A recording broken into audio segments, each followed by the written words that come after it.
जय गुरुदेव। लंबा मार्ग दूर घर, बिकट पंथ बहुमार। कहो संत क्यों पाए, दुर्लभ हरि दीदार।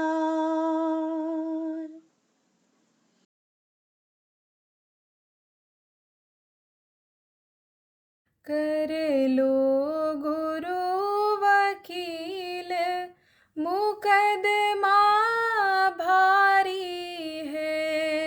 कर लो गुरु वकील, मुकदमा भारी है। जन्म जन्म के पाप बड़ा दुखकारी है। जन्म जन्म के पाप बड़ा दुखकारी है।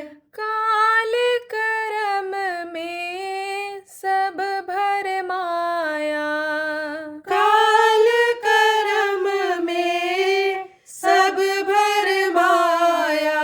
पाप पुण्य दो नियम बनाया, पाप पुण्य दो नियम बनाया।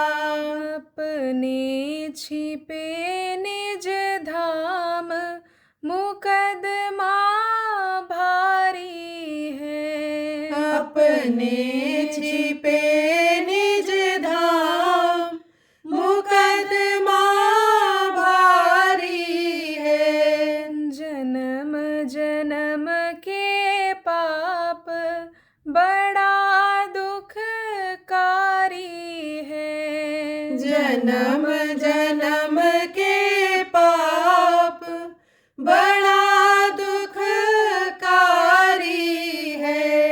वहाँ न कोई मात पिता है, वहाँ न कोई मात पिता है। वहाँ न कोई बंधु सखा है। वहाँ न कोई बंधु सखा है। केवल सतगुरु एक, मुकदमा भारी है।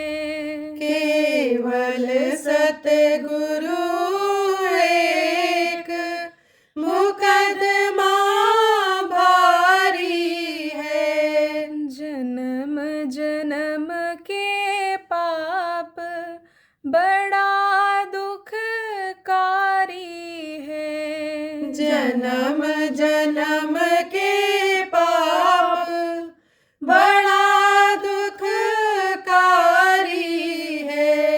कहे गुरुदेव मुश्किल अटकेगी, कहे गुरुदेव मुश्किल अटकेगी। जब यम की फांसी खटकेगी।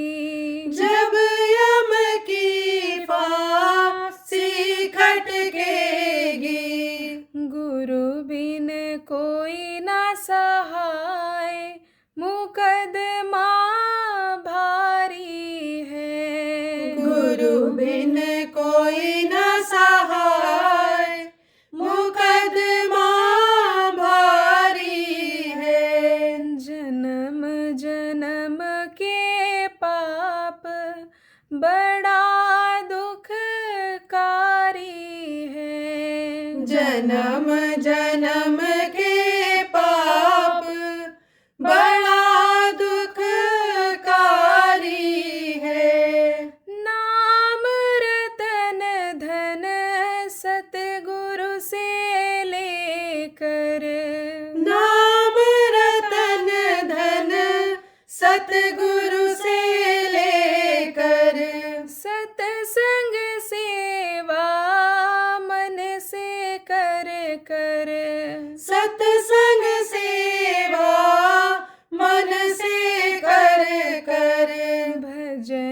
करो आठों याम, मुकदमा खारिज है। भजन करो आठों याम, मुकदमा खारिज है। जन्म जन्म के पाप बड़ा दुखकारी है। जन्म जन्म के पाप बड़ा दुखकारी है। करे लो गुरु वकील, मुकदमा भारी है। कर लो गुरु वकील, मुकदमा भारी है। जन्म जन्म के पाप बड़ा दुखकारी है। जन्म जन्म के पाप बड़ा दुखकारी है। जय गुरुदेव। जय गुरुदेव।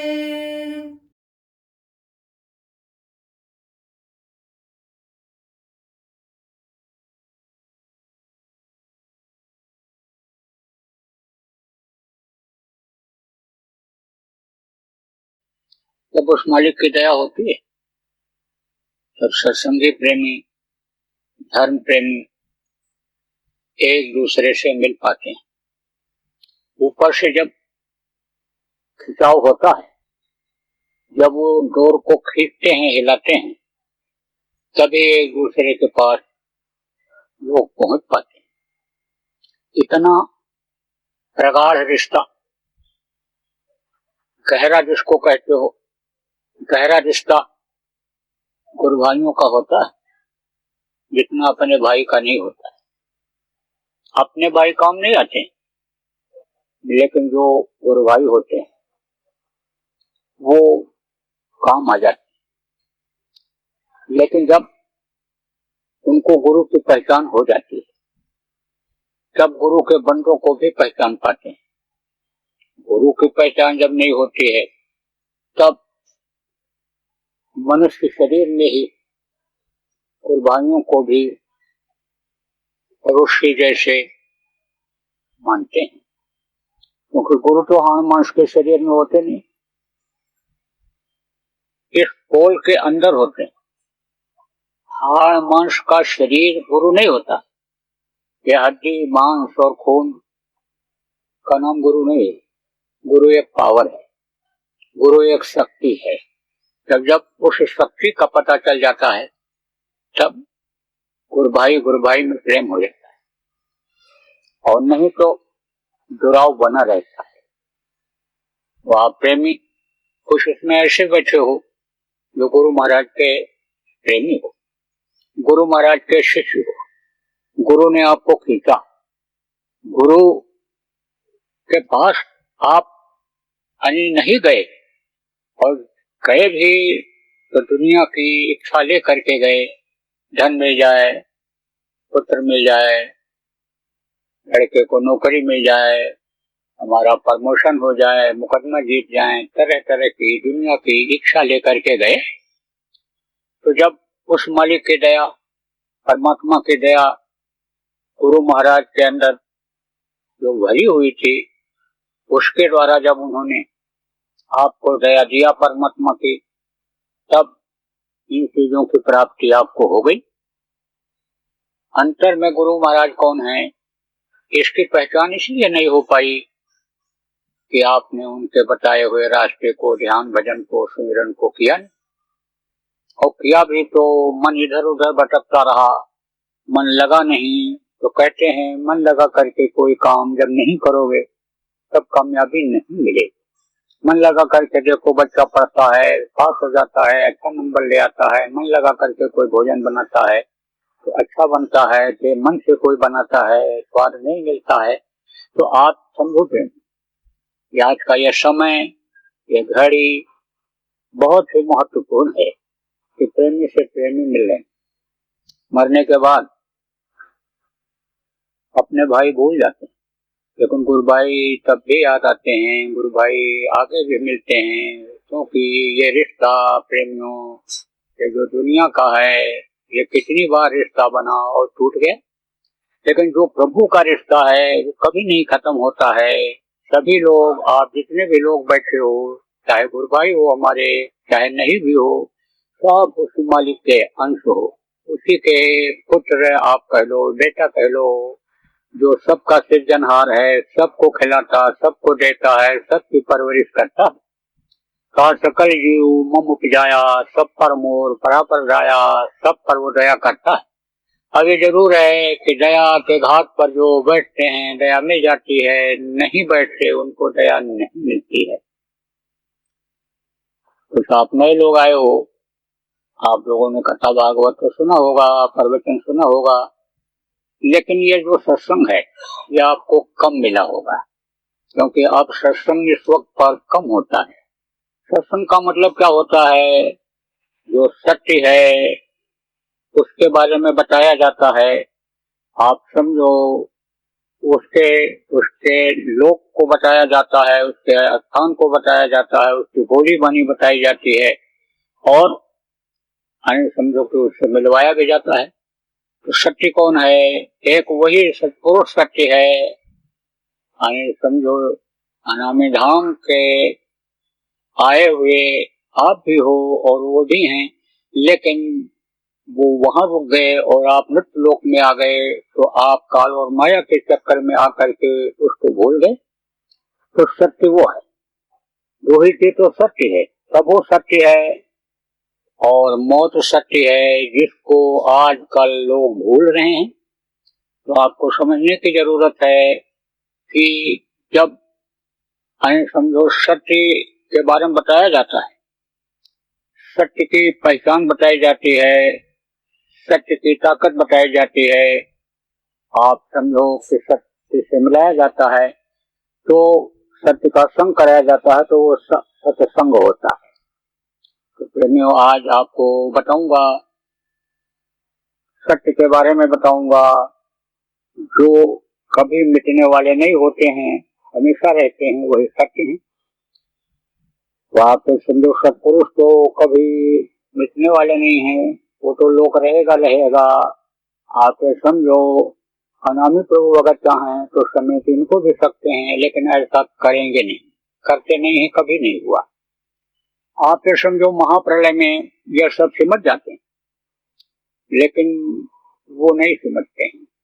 महाप्रलय किसको कहते हैं, प्रलय किसको कहते हैं, खंड प्रलय किसको कहते हैं, आप ये समझो नित्य प्रलय कहते हो किसको कहते हैं, अलग अलग प्रलय होता है। जैसे कोई देखो पतंगा पैदा हुआ और तुरंत मर गया, कुछ कीड़े ऐसे हैं तुरंत पैदा होते हैं मर जाते हैं, तो वो होता है, आप ये समझो कि नित्य प्रलय बराबर होता रहता है। नित्य प्रलय, खंड प्रलय, खंड प्रलय में क्या होता है, एक हिस्सा पहाड़ का नीचे धस गया, कुछ हिस्सा धरती का पानी में मिल गया, क्योंकि धरती तो थोड़े ही हिस्से में है, बाकी सब पानी ही पानी है।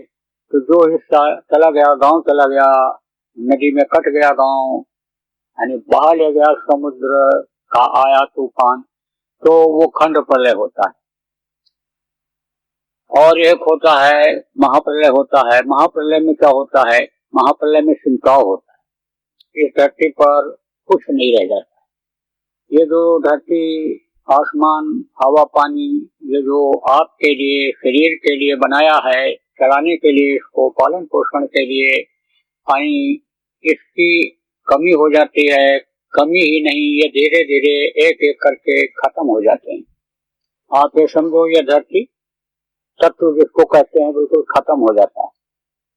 आप देखो जमीन के नीचे भी पेड़ है, आप देखो कि जड़ चीजों में दो चीजें आई जमीन से निकलने वाली, एक तो पेड़ पौधा है और एक पत्थर है। आप ये समझो ये जड़ है। जड़ किसको कहते हैं, एक जगह से दूसरी जगह जिसको ले जाया न जा सके, यानी जो अपने आप न चल सकें, ले जाने पर जाए, पेड़ उखाड़ कर ले जा सकते हो, पत्थर उखाड़ करके ले जा सकते हो। अपनी जगह पर रहेंगे तो बढ़ेंगे। कब तक बढ़ेंगे? जब तक उनका समय रहेगा। जैसे कोई 20 साल तक का, 30 साल तक का पेड़ का समय है, उम्र है, तो वो बढ़ेगा। और बढ़ने के बाद धीरे धीरे जैसे मनुष्य बढ़ता है, उसके बाद बुढ़ा होने लगता है, ऐसे ये भी बूढ़े होने लगते हैं। पत्थर बढ़ते हैं। जमीन में अगर पड़ा न रहे तो पत्थर नहीं बढ़ सकता, लेकिन जमीन पर पड़ा रहता है तो पत्थर बढ़ता है। लेकिन बढ़ते बढ़ते एक समय ऐसा आता है कि पहाड़ ढह जाता है, गिर जाता है। तो आप समझो इनका भी समय होता है। तो आप समझो ये सब धरती से ही खुराक लेते हैं, जमीन से ही खुराक लेते हैं। तो जमीन धरती एक तत्व है। आप समझो कि मनुष्य के लिए भी ये जरूरी है। देखो समुद्र में जो नौकरी करते हैं, जहाज पर नौकरी करते हैं, 6 महीना उनको वहां जहाज पर रखा जाता है। 6 महीने के लिए छुट्टी दी जाती है, जाओ और तुम बाहर जाओ, धरती पर जाओ, वहां घूमो। सारे तत्वों की जरूरत पड़ती है। हवा की भी आदमी को जरूरत है, हवा कम मिलने लगती है, जैसे देखो सांस फूलने लग जाता है। आग की जरूरत होती है। आप समझो कि आसमान की भी जरूरत होती है, यानी आदमी को देखो रात की भी जरूरत होती है।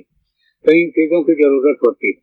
तो ये धरती धीरे धीरे खत्म होने लगती है। धरती की मिट्टी बिल्कुल भुरभुरी हो जाती है, उपजाऊ शक्ति खत्म हो जाती है, अन्न नहीं पैदा होता है। आप समझो जब धरती की शक्ति खत्म होती है तब ये पहाड़ जो हैं ये एकदम से भुरभुरे हो जाते हैं। सीमेंट या राख कह लो, जितना मुलायम होता है इसे ये भी मुलायम हो जाता है। फिर कौन बचता है? जल बचता है, पानी। धरती के बाद जल का नंबर आता है। पूरे संसार में 1/4 हिस्से में धरती है और 3 हिस्से में है पानी। धरती के नीचे भी पानी है। तो आप ये समझो जल से यानी धरती की भी परवरिश होती है। जहाँ पर आप देखो रोशनी नहीं होती है उस धरती, और जहाँ पर धरती में रोशनी आती है, सूरज निकलता है, वहाँ दोनों में फर्क रहता है।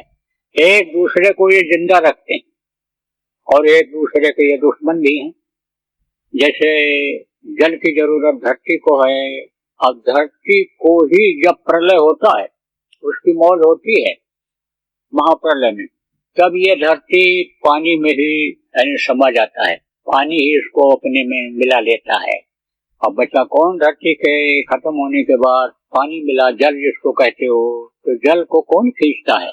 सूरज खींचते हैं। इतनी तेज गर्मी पड़ती है कि पानी एकदम से उबल करके भाप बन करके और उधर आकाश की तरफ चला जाता है। फिर आकाश की जो शक्ति है वो इनको ताकत देती है सबको। देखो आकाश के नीचे ही हवा है। आकाश जो है, अंबर जिसको कहा गया, ये जो आप देखते हो ये तो बादल है। आसमान तो बहुत ऊपर है, उसी के नीचे ये सूरज, उसी के नीचे हवा, सारी चीजें उसी के नीचे हैं। तो वो सूरज को खींच लेता है, गर्मी को। और फिर आकाश भी खत्म हो जाता है। ऊपर से जब खिंचाव होता है, जिससे इनका निर्माण हुआ है, वो चीज जब ऊपर की तरफ खिंचती है तो ये भी खत्म हो जाते हैं। तब कौन बचते हैं? तब बचते हैं देवी और देवता। एक देवता तो हैं, 33 करोड़ दुर्गा, 10 करोड़ शंभु हैं। इनके बड़े बड़े लोक हैं। उन लोकों में भी जैसे आप यहाँ बैठे हो, अलग अलग जीवात्मा सबके अंदर है, ऐसे उनके अंदर भी खचाखच भरी हुई है। तो उनका खिंचाव होता है। वो खिंच जाते हैं, शिव खिंच जाते हैं, ब्रह्मा खिंच जाते हैं। जब खिंचाव होता है इनका लोक खत्म हो जाता है, विष्णु का लोक खत्म हो जाता है। आप समझो ईश्वर का लोक, माया का लोक, ये सब खत्म हो जाते हैं, ब्रह्म खत्म हो जाते हैं। उधर पार ब्रह्म, उधर की तरफ एक नाका है। तो बहुत समय तक ये सब वहां तक हनी खींच करके लटका दिए जाते हैं। जब उस सत्पुरुष की मौज होती है कि हमको फिर विस्तार करना है, और अगर नहीं विस्तार करना होता है तो सबको खींच के अपने में मिला लेता है। लेकिन ऐसा हुआ नहीं। आप समझो ऐसा हुआ नहीं। और होगा भी तो कब होगा, और हुआ भी होगा तो आपको क्या पता है। लेकिन समझो कि ऐसा हुआ नहीं कि सब खींच लिए गए ऊपर। अब आप समझो प्रेमियों, इस चीज को कोई किसी को दे देता है, उसको उससे फिर वो लेता नहीं है। इनको काल भगवान कहते हो, आप तो पुराने सत्संगी हो, आपको थोड़ा सा याद दिलाता हूँ। गुरु महाराज ने सत्संग में सुनाया, हमने भी सुनाया कि जिनको काल भगवान कहते हैं, ईश्वर कहते हैं, वो मांग करके सत्पुरुष से जीवात्माओं को लाए थे। तो उनको तो पावर है कि वो चाहे तो अपनी आत्माओं को बुला लें, खींच लें, लेकिन ऐसा नहीं करते हैं। क्योंकि जिसको दे देते हैं लोग, बहुत से लोग होते हैं कहते दे दिया तो वापस नहीं लेने का है, कितना भी वो वापस करना चाहे नहीं वापस करता। कहते हैं वचन दे दिया तो दे दिया, क्या वापस करना वचन को। तो इस तरह से आप ये समझो कि ये जो रीति है बहुत दिनों से चली आ रही है, तो वापस वो नहीं लेते। जीवात्माएं घबराई तो भेजते समय यहाँ इधर, लेकिन उन्होंने कहा तुम घबराओ नहीं, अर्चना करने की मौज है, हम तुमको बुला लेंगे। किसके द्वारा बुला लेंगे? संतों के द्वारा तुमको बुला लेंगे, जिनको सदगुरु कहा गया उनके द्वारा तुमको बुला लेंगे। फिर काल ने जब बहुत रगड़ मारी, तब जब प्रार्थना बहुत किया, तब उन्होंने तपस्या से खुश होकर के आत्माओं को दिया था।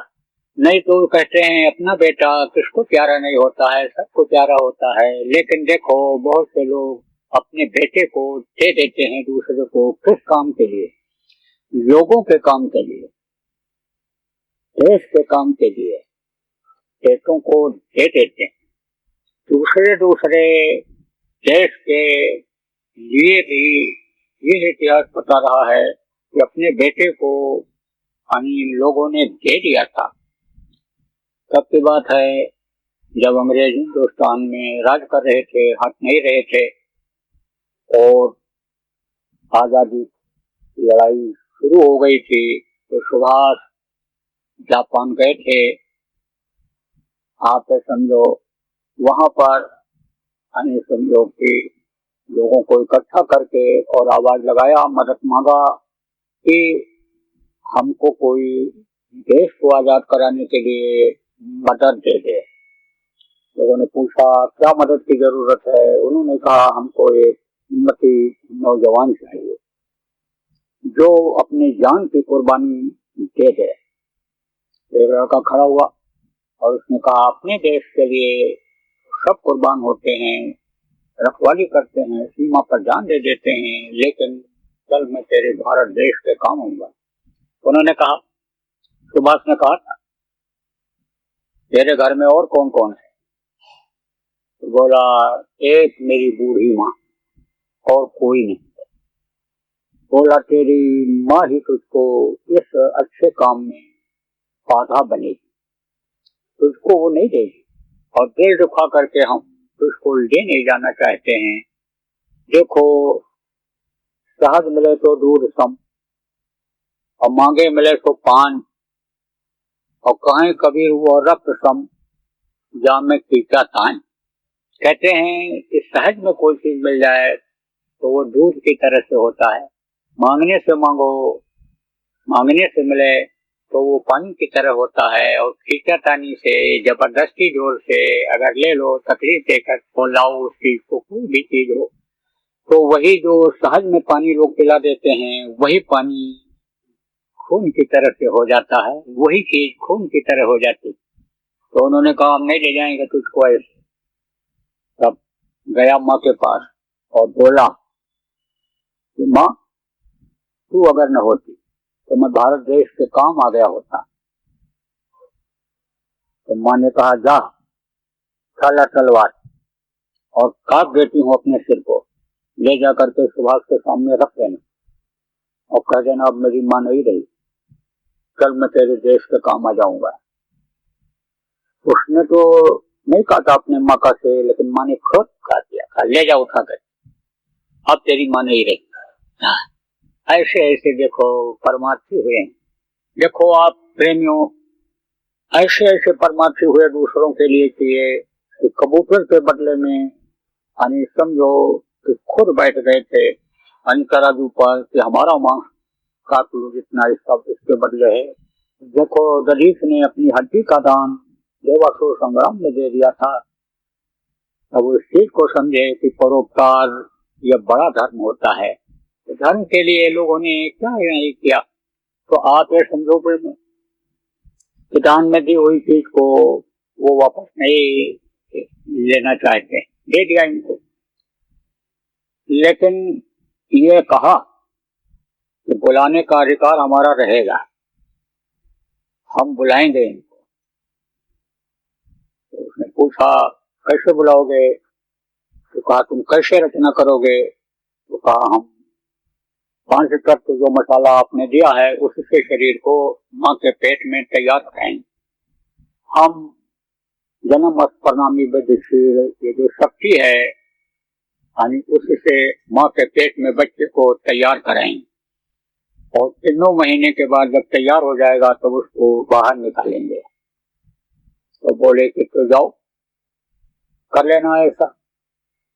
फिर वो बोला वहां हमारा कानून चलेगा, वहां मेरा अधिकार रहेगा, वहां सब कुछ रहेगा मेरा।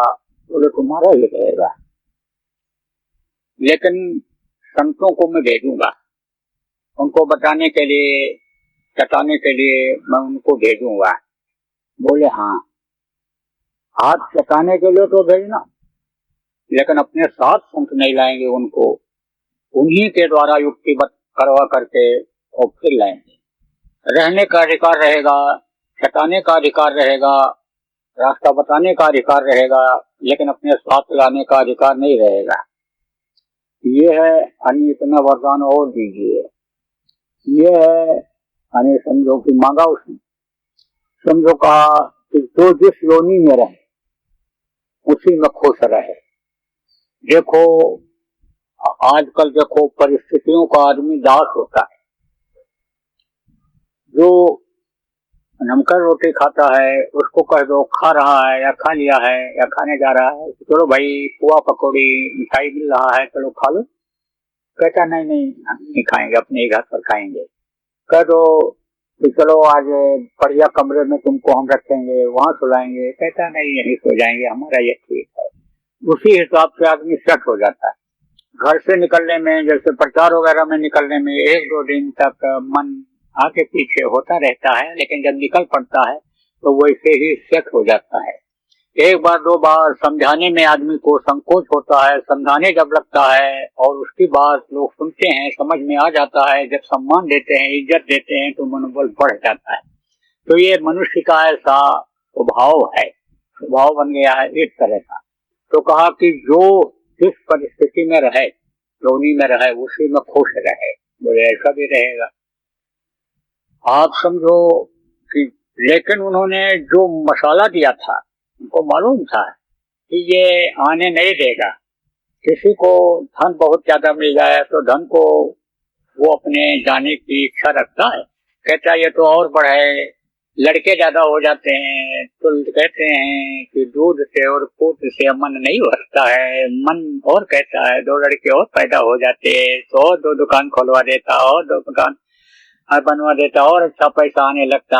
तो इस तरह से ये इच्छाएं यानी आदमी की बढ़ती चली जाती हैं, मन उससे नहीं भरता है। तो कहा कि जो है वो ये आने नहीं देगा, ये तो उनको फंसाएगा, तरह तरह से फंसाएगा कि जिससे अपना घर ही भूल जाएं, हम ही को भूल जाएं, यहाँ आना ही भूल जाएं।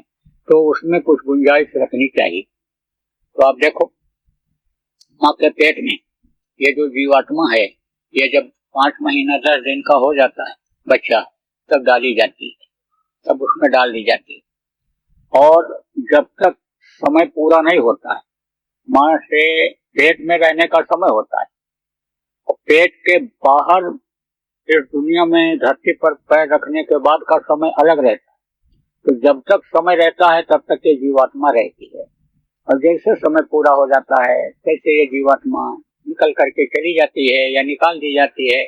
जब जीवात्मा निकल जाती है, समय पूरा हो जाता है, तो ये प्राण जो वायु है, हवा है, ये भी निकल जाते हैं। ये मन भी यानी चला जाता है, निकल जाता है। जीवात्मा के साथ ही मन का और इनका प्राणों का संबंध है। सारी ये जो नसें हैं, 72,000 शरीर में नसें हैं, ये सब एकदम से शून्य हो जाती हैं, काम करना बंद कर देती हैं। उस समय पर ये शरीर में सड़न गलन बदबू आने लगता है। लोग इसको मिट्टी का करके शमशान घाट पर ले जा करके जला देते हैं।